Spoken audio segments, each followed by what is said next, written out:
श्रीराम समर्थ. 25 डिसेंबर. भगवंताचे स्मरण हेच प्रत्येक साधनाचे मर्म. एका गावाहून 2 सरकारी बैलगाड्या निघाल्या. एका बैलगाडीत सोन्याची नाणी असलेल्या पिशव्या होत्या आणि दुसऱ्या गाडीत बांधकामाचे दगड होते. सबंध दिवसभर प्रवास करून त्या बैलगाड्या तालुक्याच्या ठिकाणी पोहोचल्यावर गाडीवानाने गाड्या सोडल्या. सोने आणि दगड अधिकाऱ्यांच्या हवाली केले आणि दोन्ही गाड्यांच्या बैलांना कडबाज घातले. तसे भगवंताच्या दृष्टीने विद्वान आणि अडाणी दोघेही सारखेच. सुंदर विचारांचा भार डोक्यात वागवला म्हणजे विद्वानांना भगवंत जवळ होतो असे मुळीच नाही. विद्वान काय किंवा अडाणी काय, दोघांनाही बुडविण्या इतका अभिमान प्रत्येकाजवळ असतो.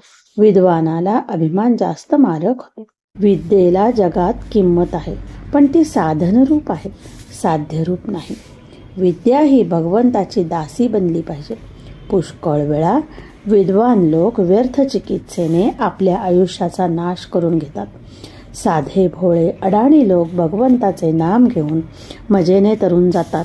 पण हे विद्वान लोक भगवंत कसा आहे, त्याचे गुण काय आहेत, त्याचा आणि आपला काय संबंध आहे, त्याचे नाम त्याच्यापर्यंत पोहोचते की नाही, नामाची सुरुवात केव्हापासून झाली, नाम कोणत्या वाणीने घ्यावे इत्यादी गोष्टींची चिकित्सा करीत बसतात आणि ती इतकी करतात की शेवटी आयुष्याचा अंतकाल येतो आणि नामाची चिकित्सा तेवढी पदरात पडते. नाम घेण्याचा आनंद मिळत नाही म्हणून शहाण्या विद्वानाने चिकित्सा करायचीच तर नाम घेत करावी. ज्याच्या अंगी मीपणा आहे त्याने चूक केली तर भगवंत त्याचे प्रायश्चित्त देतो, पण ज्याच्या अंगी मीपणा नाही त्याच्या हातून चूक घडली तर भगवंत ती सांभाळून घेतो. समजा आज आपल्या हातून चूक झाली, अगदी जाणतेपणाने झाली, तरी आपण जर पश्चाताप पाहून भगवंताला शरण गेलो तर खात्रीने तो क्षमा करतो. आपण आपले मागले घडलेले सर्व भगवंताला अर्पण करावे, मग पुढची जबाबदारी त्याच्यावर पडते. प्रत्येक भक्ताने साधनाचे कष्ट स्वतःच सोसले पाहिजेत. कितीही मोठा गुरु असला तरी त्या बाबतीत जो काही करू शकत नाही. कितीही मोठा गुरु असला तरी त्या बाबतीत तो काही करू शकत नाही. फार तर त्या कष्टाची त्याला जाणीव होऊ देणार नाही. आपले मन आपणच आवरले पाहिजे आणि आपल्या वृत्तीला आपणच वळविले पाहिजे. साधन करीत असताना येणाऱ्या अवस्था आपण शांतपणे सोसल्यास पाहिजेत.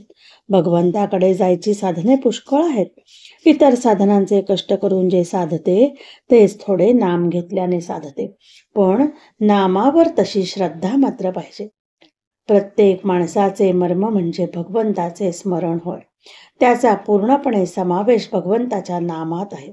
म्हणून ज्याला लवकर भगवंत गाठायचा आहे त्याने एका नामाची कास धरावी.